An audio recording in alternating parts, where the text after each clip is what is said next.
welcome to step 4 of our tech tips for SLPs.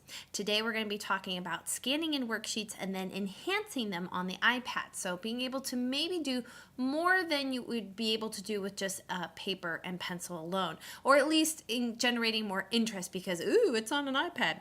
So to look at the finished product, this is a following directions worksheet that I have scanned in and put in a free program called Doodle Buddy. It's just a drawing program, nothing special. And if I was a student and if I handed them the iPad, they might immediately start to read the directions. Color the tree trunk brown. Oh, okay. All right, I'm going to select brown. There I go. So you can see it just might be a more fun, interactive way to do this worksheet than maybe doing it with crayons. Oh, color the leaves green. Okay, I mean, you can get the idea at this point. Color the ball red and blue. There's my red. There's my blue. And so on. And in fact, as you, if you're teaching some skills with list taking, you could have them cross off things as they complete them. Now, if I wanted to save my work, so to say, let's say I want to make sure that, remember that I was the one who completed this work. So there's my name and the date. Not my neatest date ever, but you get the idea. And if you don't know how to do this, I'm sure you can find it easily in another tutorial, but I'm actually going to take a screenshot of this by clicking the home button and the power button at the top at the same time. So that's one way I can save this image, and then I can also use Doodle Buddy itself will also allow me to save it as well. So now let's go back, rewind to the beginning, and talk about how we actually go about getting this image into our iPad.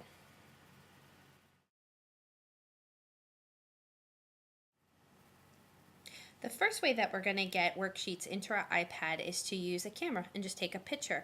My camera is docked down here on my bottom taskbar. Yours might be floating around your home screen, wherever you prefer. I'm going to tap on that. And here's my worksheet that I was just looking at. I just have it sitting on my table. I'm going to position my iPad, and as best I can doing this, I'm going to take a picture. All right, now if I head back out to my home screen, my picture is now sitting here in my photo albums, but I want to go straight and open it up in Doodle Buddy. Again, any drawing program that can import photos into its program, you can use. You don't have to use Doodle Buddy, but this one's just nice and easy, and it's free. So here's Doodle Buddy. I'm going to go down to this little tic-tac-toe icon down here because it gives me the option to pull up backgrounds or photos. Oh, I want to pull up a photo. And I'm going to pull up my camera roll, and there's the picture that I just took. And at this point now, I can start to doodle on it. There we go. And this program happens to be if you just shake it. I would like to clear my doodle, and you can clear it. Now let's look at the second way you can get some worksheets into your iPad.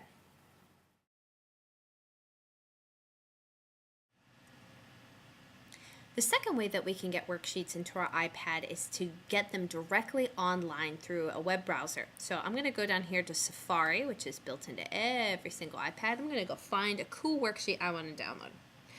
And conveniently enough, there always happens to be a search pulled up in Google. I wonder how that happened. I'm looking for more worksheets that practice following direction skills, and I found one that I really liked here at socialexpress.com, the web page I used in the previous example. We've already seen page 5. I'm going to tap on page 6, which shows me a preview. I'm going to tap on it again. And doesn't that look fantastic? So there is a beautiful worksheet ready to be edited, except I'm still in Safari. I'm still in my web browser. I need to get it into an app like Doodle Buddy where I can then draw on it. Now there's going to be 2 different ways it's going to happen, and it depends on what kind of file this is. Both of them involve tapping on the image. So I'm literally going to tap right on the umbrella here, and you'll see it brings up this little gray bar where it says Open In. These are the different programs that I can use to open this document because this is a PDF document. This is a print screen. You don't have to worry about file types very much, but just know that this is different than the photo that I just took in the example before. And so different apps are going to need to be used to open a print screen of PDF versus an image file like a JPEG. So The one I'm going to use is GoodNotes, but just to point it out, if iBooks, which is over there on the top right, is really, really good if you want to save articles, manuals, things that you're not going to need a lot of editing for, but maybe you just want to sort of create a digital bookshelf. You can read through them later. And if I wanted to maybe print the worksheets out sometime later, I would probably send it to Dropbox or Google Drive, because then I could go find it on my laptop. But today I'm going to be opening it in GoodNotes. Immediately opens GoodNotes, and I apologize, it automatically goes in sort of this view screen, so you actually can't see the behind the scenes on GoodNotes, but obviously you can see that there's my worksheet, and I can obviously doodle on it, I can go nuts, I can save it the same way that I did before. I just have to use a different app since it's a PDF instead of an image file. Now let's say I did find an image file instead of a PDF, and I really wanted to save that too. Well, I'm going to go back into Safari. I have a second tab here where I've found a cool where animals live. Now, when I look at this image, it's exactly that. It's an image and not a PDF. But I'm going to tap and hold my finger on this image. And you'll see immediately it gives me a little box that says, hey, save image. Yeah, absolutely, I want to save that image. And it's now going to go into my photo. So actually, let's go check that to make sure it's there. So I'm going to go over here to Photos. And look, there it is, where animals live. And I'm sorry, again, it's going to go into my full screen mode here. I could then go back into a program like Doodle Buddy and now actually draw out the animals who live in a burrow, in a cave, in a pond, in a tree, or color code them. I can, write the kid's name, take a screenshot, all the things that we already looked at before. So keep in mind, when you're downloading things from the online, they might be PDFs or they might be image files. Either way, you're going to be tapping them to pull up some other option. You're either going to be sending the PDF to another app, or you're going to be saving that image file to use however you wish. And that's how we do it directly and digitally.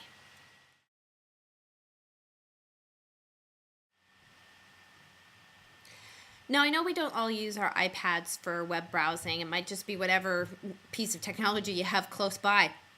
But if you happen to be on a computer or laptop and you find the most perfect worksheet, I just want to walk through one of the many, many, many ways that you can get that worksheet over into your iPad. And this one I think is probably the easiest. So I'm on superteacherworksheets.com. It's actually one of my favorite web pages, and I found a really good worksheet here that seems like it would be perfect to put on the iPad. You're underlining things in red and blue, and that sounds like something that would be really cool to do in GoodNotes.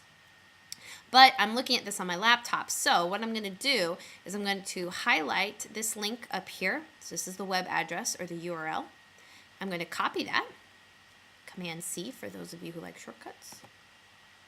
And now I'm going to write myself an email. I'll tell you, I write a lot of emails to myself. I send a lot of things between devices. And now I'm going to paste that link back up here and edit, Command-V for those of you who like shortcuts again. And there is that URL in my email to myself. I'm going to hit send. Thank you. Now I'm going to go and check my email on my iPad here at Mail. Tap on it. And oh, look at that. I have an email. Imagine that. There's the email from me. Now you'll notice that that whole mess of characters has turned blue. It's actually an active link. It will take me directly to that file. So if I just tap on that. Let's try that again. Sorry about that. There we go. And here is my fantastic worksheet that I was just looking at. And if I tap on this, I can now open it up in a variety of apps just like we did before. So that's one way that you can get files and web pages from your laptop over here easily to your iPad. Anyone who knows me knows that I hate giving app recommendations. It is really, really difficult to know the specific situation that a person is in or all the details that would go into what app they might want to pick. But I did mention some specific apps in this tutorial, so I wanted to review those as well as one alternative to each of those apps. So for starters, first we're going to look at two apps that are used for enhancing image files like JPEGs. Now the first app is Doodle Buddy, which was the original program that you saw me use in the beginning of this tutorial. It's free. It's simple to use, and it's pretty much hard to go wrong with this one. The second is glow coloring, which has got a neat black background with sort of a neon contrast to it. And the company that makes this actually uses some neat scanning technology, so you can actually scan worksheets directly in this app, which is handy. Now for apps to enhance PDF files, the one that we looked at before was GoodNotes, which has a limited version which is free, and then a full version which is $5, which I think is completely worth it. Very similar to that, you could also use Goodreader, a similar name too, which also costs $4.99. I haven't used this one very much, but it seems to have a lot of similar functions.